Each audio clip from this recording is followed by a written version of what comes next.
Hello students, let's read the question. An object is rotating on a horizontal circular track with constant speed u0 in clockwise direction. Initially, object was moving in each direction. Change in velocity as the object rotates by an angle 90 degree is. Okay.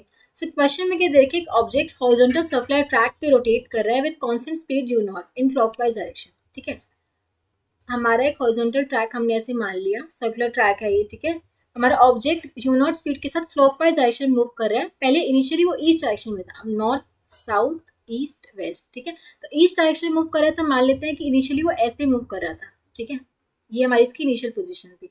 अब वो clockwise move कर रहा है, ये इसका हम centre मान लेते हैं. ठीक है, अब वैसे वो क्या कर रहे हैं, 90 डिग्री से रोटेट करता है. 90 डिग्री से रोटेट करता है मतलब वो 90 डिग्री से रोटेट करके यहाँ पे आ जाता है. ठीक है, अब इस पोजीशन में इसका जो वेलोसिटी वेक्टर होगा कुछ ऐसे होगा.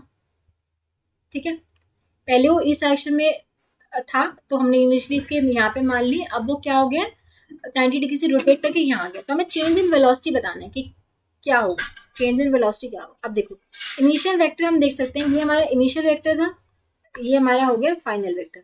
इनिशियल वेक्टर हम इसको मैं मान लूँ ऐसे कुछ था हमारा इनिशियल वेक्टर, अब फाइनल वेक्टर कुछ हमारा इस डायरेक्शन में हो गया.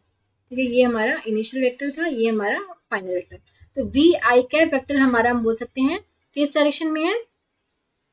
वी आई कैप हमारा क्या है, यू नॉट स्पीड के साथ मूव कर रहा था, आई कैप डायरेक्शन में मान लेते हैं, पॉजिटिव एक्स एक्सिस के साथ है.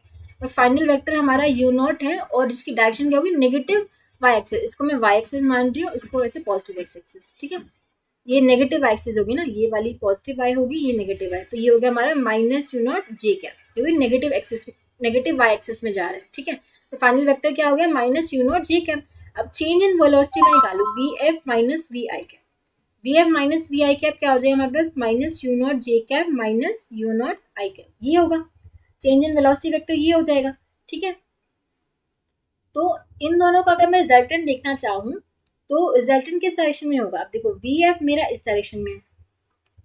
ठीक है, माइनस वी आई इस साइड है तो वी आई इस साइड है तो माइनस वी आई इस डायरेक्शन में होगा, ये होगा हमारा minus we i cap. V i ऐसे है तो माइनस वी आई हमारा क्या होगा, इस डायरेक्शन में होगा. ठीक है, ये हमारा वी एफ है और minus we I and V F का हमें रिजल्टेंट चाहिए ना. V F minus we I का रिजल्टेंट क्या होगा, इस डायरेक्शन में होगा. ठीक है, तो इन दोनों का हम रिजल्टेंट निकालेंगे तो क्या आएगा, दोनों के बीच में एंगल तो हमारा क्या है, 90 डिग्री ही है. ठीक है, तो इसका रिजल्टेंट आ जाएगा हमारे पास minus you naught square minus you naught square. ठीक है, ये आ जाएगा हमारे पास 2 इंटू में यू नॉट स्क्वायर, तो ये आ जाएगा √2 टाइम्स यू नॉट. तो चेंज इन वेलोसिटी का जो मैग्नीट्यूड आ जाएगा वो कितना आ जाएगा, √2 टाइम्स यू नॉट. ओके, तो ये हमारे पास क्या आ गया, चेंज इन वेलोसिटी वेक्टर आ गया √2 टाइम्स यू नॉट. तो हम देख सकते हैं ऑप्शन सी से मैच कर रहे हैं. So option C is the correct choice. I hope आप सबको समझ आया होगा. Thank you so much.